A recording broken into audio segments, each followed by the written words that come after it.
SIR শুরু হওয়ার পর থেকেই যেন আমাদের বাংলার ছবিটা খানিকটা বদলে গেছে। চারিদিকে যেন একেবারে ছোটাছুটি লেগে গেছে।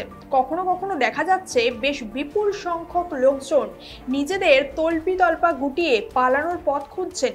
সীমান্ত এলাকায় এখন বহু মানুষের ভিড়। তবে এরা কারা, কোথা থেকেই বা এলো, কেনই বা এখন তাদের পালাতে হচ্ছে বলুন তো? আসুন একটু এই ব্যাপারটাকেই দেখার চেষ্টা করি। আমরা জানি বিগত কয়েকদিন ধরে এসআইআর বা স্পেশাল ইন্টেন্সিভ রিভিশন প্রক্রিয়া চলছে বাংলায়, যার জেরে বহু বাংলাদেশি বর্ডার পেরিয়ে পশ্চিমবঙ্গ থেকে বাংলাদেশে চলে যাচ্ছে। কিন্তু এত পরিমাণ বাংলাদেশি কিভাবেই বা পশ্চিমবঙ্গে ঢুকলো, আর তারা কি উদ্দেশ্য নিয়ে এবং কেন পশ্চিমবঙ্গে এলো, এবং এই এসআইআর প্রক্রিয়া সম্পূর্ণ হয়ে গেলে তাদেরকে কিভাবে বাংলাদেশে ফেরত পাঠাতে পারবে ভারত, এবং সেখানে ফেরত পাঠানোর পর ভারত বাংলাদেশ বর্ডার লাগোয়া এলাকায় তার কি প্রভাব পড়বে, বা সেখানে নজরদারি বাড়ানোর ব্যাপারেই বা কি সিদ্ধান্ত নেওয়া হবে, এই সমস্ত বিষয়ই তুলে ধরবো আজকের এই ভিডিওতে। চলতি মাসের ৩রা নভেম্বর থেকে এসআইআর বা স্পেশাল ইন্টেন্সিভ রিভিশন প্রক্রিয়ায় এনুমারেশন ফর্ম বিলি শুরু হয়ে গিয়েছিল এবং তার কাজ ইতিমধ্যেই শেষ হয়েছে। এবার চলছে ফর্ম জমা নেওয়ার কাজ। ইতিমধ্যেই নির্বাচন কমিশন জানিয়েছে যে প্রায় ৭,২৭,০০,০০০ ফর্ম বিলি হয়েছে। এমন অবস্থায় এটাও দেখা যাচ্ছে যে বহু বাংলাদেশি পশ্চিমবঙ্গ ছেড়ে বাংলাদেশে চলে যাচ্ছে। তবে এখানে তারা এলোই বা কেমন করে, বাংলাদেশ থেকে এদেশে মানুষ কেন এসেছে, এর সাধারণত ৩টি মূল কারণ রয়েছে। ১, ধর্মীয় নিপীড়নের কারণ। ২, উন্নত জীবনযাপনের জন্য বা জীবিকা নির্বাহের জন্য। এবং ৩, কিছু গোপন উদ্দেশ্য বা ষড়যন্ত্র নিয়ে তারা এদেশে এসেছে।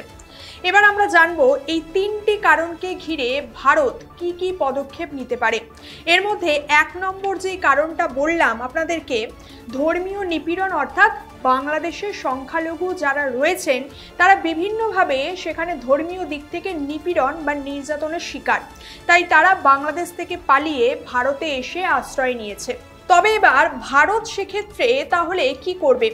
ভারত কি সেই জন্য তাদের তাড়িয়ে দেবে? না, এক্ষেত্রে ভারতের পরিষ্কার দাবি যে এই সমস্ত ধর্মীয় নির্যাতনের শিকার সংখ্যালঘু মানুষদের যদি কোনো পরিচয়পত্র নাও থাকে তাহলেও ভারত তাদের নাগরিকত্ব দেবে। দেখুন, এদের প্রত্যেকেরই ২০০২-এর ভোটার লিস্টে নাম না থাকার জন্য হিয়ারিংয়ের সময় যখন তারা তাদের এদেশে আসার কারণ জানাবে, তখন ভারত তাদের সিএএ অর্থাৎ সিটিজেনশিপ অ্যামেন্ডমেন্টে আবেদনের কথা বলবে, যার ফলে তারা ভারতের নাগরিকত্ব পেয়ে যাবে। কেননা বাংলাদেশ ভারতের বন্ধু, তাই বন্ধুর দেশের লোকের যাতে কোনো অসুবিধায় না পড়ে তার জন্য ভারত সবসময় সজাগ থেকেই কাজ করেছে সর্বদা। আর এছাড়া এই সমস্ত মানুষ তো আমাদের ভারতেরই অবিচ্ছেদ্য অংশ। তার কারণ যখন ভারত ভাগ হয়নি, অর্থাৎ অখণ্ড ভারত ছিল, সেই সময় তো এই মানুষগুলো ভারতের মধ্যেকারই মানুষ ছিল। ভারত ভাগ হতে তারা আলাদা আলাদা হয়ে ছড়িয়ে ছিটিয়ে গেছেন, তাই ভারত অবশ্যই তাদেরকে সিএএ দ্বারা নাগরিকত্বের ছাড়পত্র দেবে। এবার আসি দ্বিতীয় কারণে, তা হলো বেটার লাইফস্টাইল বা উন্নত জীবনযাপনের জন্য এদেশে পাড়ি। এক্ষেত্রে কিছু মানুষ এরকমও রয়েছেন যারা ১৯৪৭ সালে আমাদের দেশ তথা ভারতবর্ষ যখন স্বাধীন হয় এবং দেশ ভাগ হয়, তখন বেশ কিছু মানুষ অথবা তাদের পূর্বপুরুষরা হয়তো সেখানেই অর্থাৎ বাংলাদেশেই থেকে গিয়েছিলেন, কিন্তু পরবর্তীকালে তারা দেখেছেন যে সেই সমস্ত দেশের নিজস্ব কোনো আইডেন্টিটি নেই, না রয়েছে সেখানে কোনো অর্থনৈতিক উন্নতি, আর না রয়েছে উন্নত জীবনযাপন করার মতো সেই রকম ভালো কোনো পরিকাঠামো। আর তাই তারা পরবর্তীকালে সেই দেশ ছেড়ে ভারতে এসে আশ্রয় নেন বেটার লাইফস্টাইল বা উন্নত জীবনযাপন করার জন্য। এবার প্রশ্ন হচ্ছে ভারত কি করবে তাহলে এক্ষেত্রে? ভারত কি এদেরকে নাগরিকত্ব দেবে? উত্তর হবে হ্যাঁ, এক্ষেত্রেও ভারত তাদেরকে নাগরিকত্ব দেবে। তবে সেক্ষেত্রেও কিছু গুরুত্বপূর্ণ বিষয় রয়েছে যা সকলেরই জানা দরকার। যেমন এক্ষেত্রে এবার দেখতে হবে সেই মানুষগুলো সেই দেশ থেকে পালিয়ে ভারতে কোন প্রক্রিয়ায় প্রবেশ করেছে, বৈধ না অবৈধ। যদি বৈধভাবে তারা আসে তাহলে ভারত তাদের অলওয়েজ ওয়েলকাম করবে, কিন্তু যদি দেখা যায় তারা ইললিগাল ভাবে বা অবৈধভাবে এদেশে প্রবেশ করে লুকিয়ে এদেশে দীর্ঘদিন ধরে রয়েছে, তাহলে সেক্ষেত্রে কিন্তু মোটেই ভারত এদেশে থাকতে অ্যালাউ করবে না তাদের। তাই অবশ্যই এক্ষেত্রে তাদের ভিসা নীতি মেনেই লিগ্যালি ভাবে স্টেপ বাই স্টেপ নিয়ম ফলো করে সিটিজেনশিপ বা নাগরিকত্ব আবেদন করতে হবে। এবার আসি তৃতীয় কারণটির বিষয়। কিছু গোপন উদ্দেশ্য বা ষড়যন্ত্রের মতলব নিয়ে যারা ভারতে প্রবেশ করে তারা পড়ছে এই ক্যাটাগরিতে। তবে এরা কারা, কিভাবে এবং ঠিক কী উদ্দেশ্য নিয়ে এরা ভারতে প্রবেশ করে দিনের পর দিন ধরে এখানে তাদের কাজ চালিয়ে যাচ্ছে গোপনভাবে, মূলত এদেরকে খুঁজে বের করতে এবং এদেরকেই ভারত থেকে বিতাড়িত করতে ভারত এখন এসআইআর এর মতো বিভিন্ন পদক্ষেপ গ্রহণ করছে। এর কারণ এরা কিন্তু ভারতের জন্য খুবই ক্ষতিকারক পয়জনের মতোই। এবার আপনাদের মনে হয়তো প্রশ্ন আসতেই পারে যে এরা প্রশাসনের নাকের ডগা থেকে কিংবা প্রশাসনের চোখে ধুলো দিয়ে টাইট সিকিউরিটি এরিয়ে ভারতে ঢুকলো কিভাবে। দেখুন, ভারত আর বাংলাদেশের বর্ডার এরিয়া যদি দেখেন, সেই বর্ডার সংলগ্ন এলাকায় রয়েছে বড় বড় পাহাড়, ঘন জঙ্গল এবং নদী। তাই এই পাহাড়, গভীর জঙ্গল ও নদী তো সেইভাবে কাঁটাতার বসিয়ে বর্ডার দেওয়া সেখানে সম্ভব নয়। আর তাই সেই সুযোগকেই কাজে লাগিয়ে এই জঙ্গি গোষ্ঠীর সঙ্গে জড়িত এই সমস্ত ব্যক্তিরা ঢুকে পড়েছে এদেশে। এর মধ্যে কিছু সময় এও দেখা গেছে যে বর্ডার এলাকায় যে সমস্ত বিএসএফ জওয়ানরা রয়েছে, অভিযুক্ত হিসেবে তাদের নামও সামনে এসেছে। অর্থাৎ তারা টাকার বিনিময়ে তাদেরকে দেশে ঢুকতে দিয়েছে। কোনো না কোনো ক্ষেত্রে আবার বিভিন্ন কৌশল কিংবা লোকাল লোকজনের সাহায্যেও টাকার বিনিময়ে এদেশে ঢুকে পড়েছে তারা।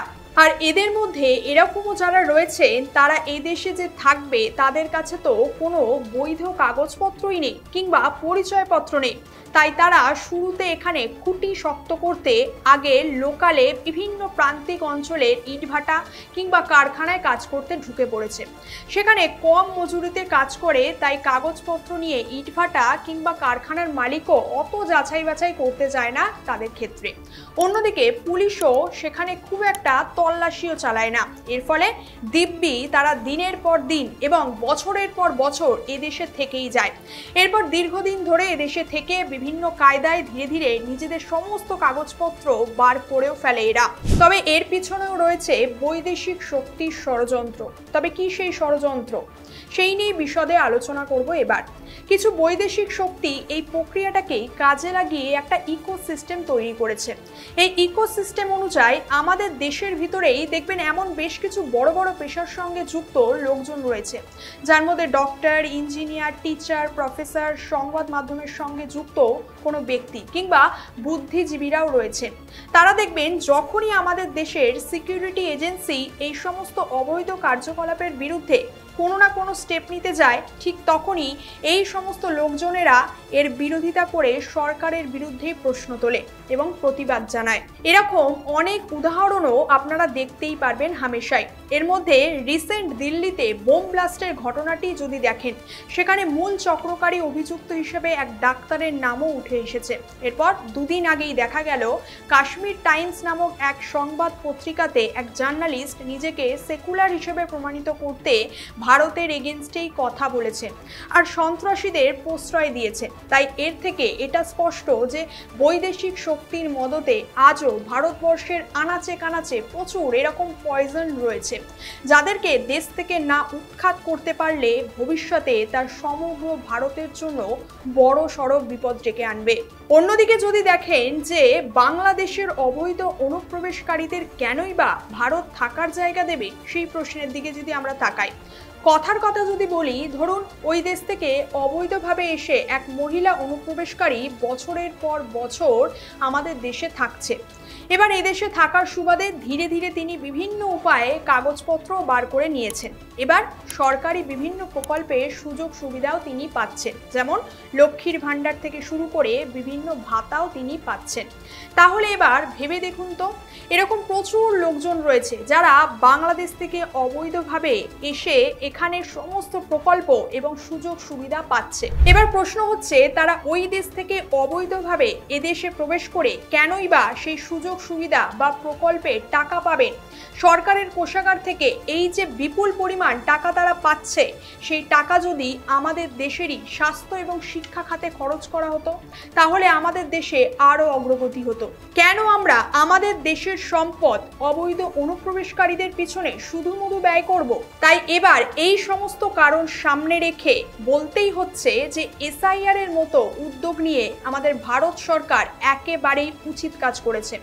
অনেকেই এর ফলে এই সংক্রান্ত কাগজপত্র দেখানো কিংবা ফর্ম ফিল আপ সহ এই প্রসেসটাকে উটকো ঝামেলা বলে বিদ্রূপ করছেন। তবে এটাও জেনে রাখুন, এই ধরনের প্রক্রিয়া কিন্তু সম্পূর্ণভাবে না হোক 70% হলেও আমাদের দেশ থেকে আবর্জনা সাফ করতে সাহায্য করবে।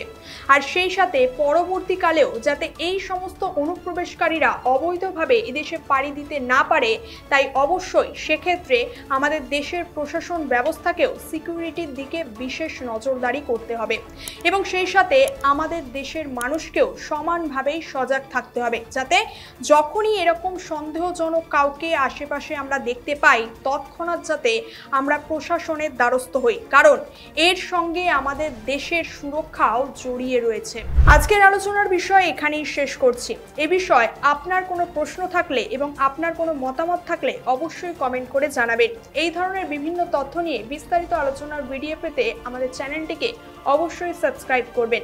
দেখা হচ্ছে পরের কোনো একটি ভিডিওতে। ধন্যবাদ, সকলে ভালো থাকবেন।